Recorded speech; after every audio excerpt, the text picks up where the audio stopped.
You remember we just read a moment ago that Adam got us in a mess. You know, Adam was the first man, and he sinned and he disobeyed God. And not only that, the way he disobeyed God was he embraced a knowledge of good and evil. Now, I don't think we spend enough time really thinking about what that means.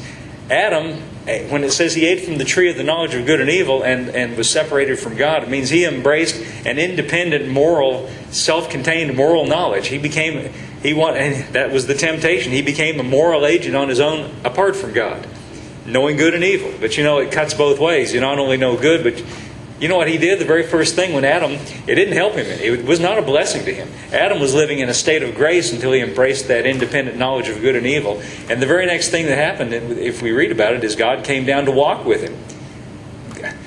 You think God didn't know that he'd sinned? I think God did know he'd sinned, but he came on anyway. It wasn't God that got upset and left.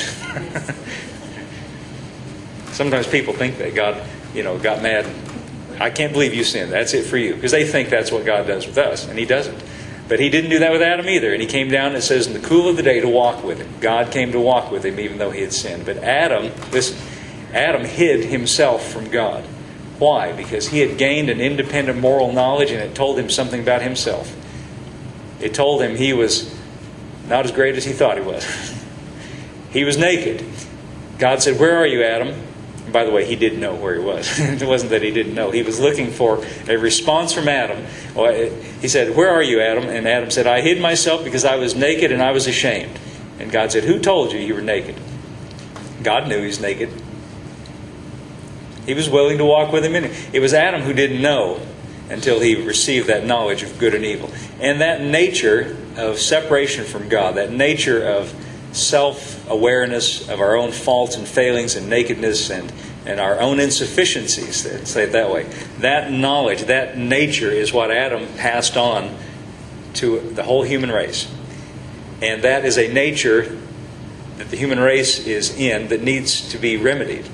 And by the way, the reason the word saved is used is we can't fix it ourselves. See, a person that's saved means rescued. It's like, the Titanic. You know the story of the Titanic. Everybody's heard that before, right? The big ship that went down, the big ocean liner. And, I read a story about that Titanic, that when they built this thing, the greatest, biggest ship ever, and all, this mighty ship, biggest, ocean liner ever made.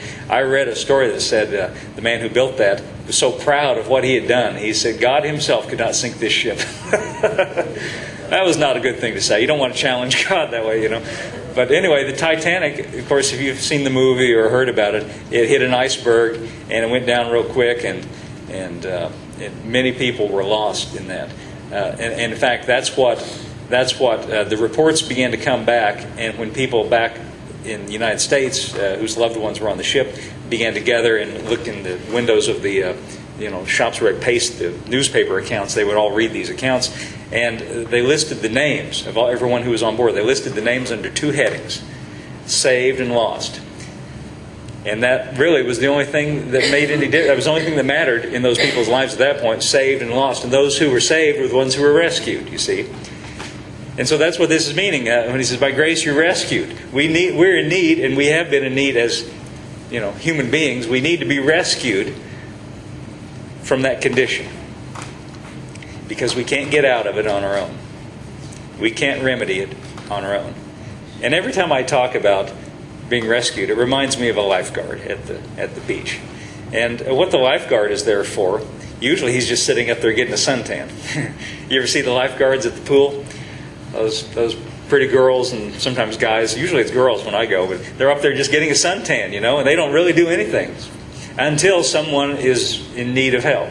Now, picture a beach, and as long as people are out there in the ocean swimming around, and as long as they can get back on their own and take care of things, the lifeguard is not needed, right?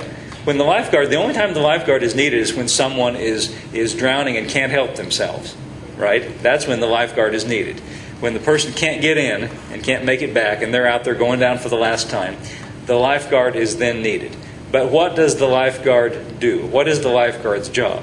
Is he there to give advice? Is he there to, here's what he doesn't do. He doesn't, the person's out there drowning, and the lifeguard, here's what he doesn't do. He doesn't pick up the book, the swimming manual. Hey, you out there drowning, let me read to you from the manual. Just do what I tell you and you'll be fine. because the person cannot help themselves, right? Swimming manual, chapter 5, verse 4. It's too late for that, right? And also, here's another thing the lifeguard does not do. He does not stand up there on that high platform and say, hey, you out there that's drowning, just follow my example. Watch how I do it. Because, again, going back to my conversations I've had with people, I had a conversation with a man who one time who told me, well, I believe in following the example of Jesus. Well, I thought, well, that's good, but you're not a good. If you think you can live up to it, Jesus was perfect. What are you trying to say? People who are not even Christians can admire Jesus, try to follow his example, and that doesn't make them a Christian. It doesn't make them saved. Mahatma Gandhi, who was who helped India gain independence from Britain, he was a Hindu. Never called himself a Christian, but he said, "I admire Jesus, and I try to follow his example." He did. He said Jesus taught to turn the other cheek, and he said, "I think that's a great idea." You see, but you see, when a person's drowning, they don't need instruction from. They don't need the rules for swimming because they can't help themselves. You follow what I'm saying? They don't. A good example is fine, but that's not what they need. You know what they need? They need for the lifeguard to dive right into where they are and go right to them and throw his arms around them and rescue them. Did you know that's what Jesus did? When we read that the Word was made flesh and dwelt among us, it meant that Jesus came out of that invisible realm and dived into the mess and the muck and the mire and the imperfection of human life. And you think about your own personal life. See, we're talking in a broad universal sense about all of humanity and all the imperfections and all the flaws and all the faults of humanity. Let's make it personal. I like to do it this way. He came into the mess of my life to rescue me. See, that helps me understand a little bit more what it's about. And He's not embarrassed to throw His arms around us and touch us. And He comes right to where we are, and that's what it means to be saved, to be rescued. Now, how does it happen? Verse 8 says, by grace, by God's unmerited favor, which means we didn't earn it, we didn't work for it, we don't deserve it, we can't pay for it. It's just purely based on the goodness of the giver. By grace you're saved, and then these little words, through faith. Now, what does that mean?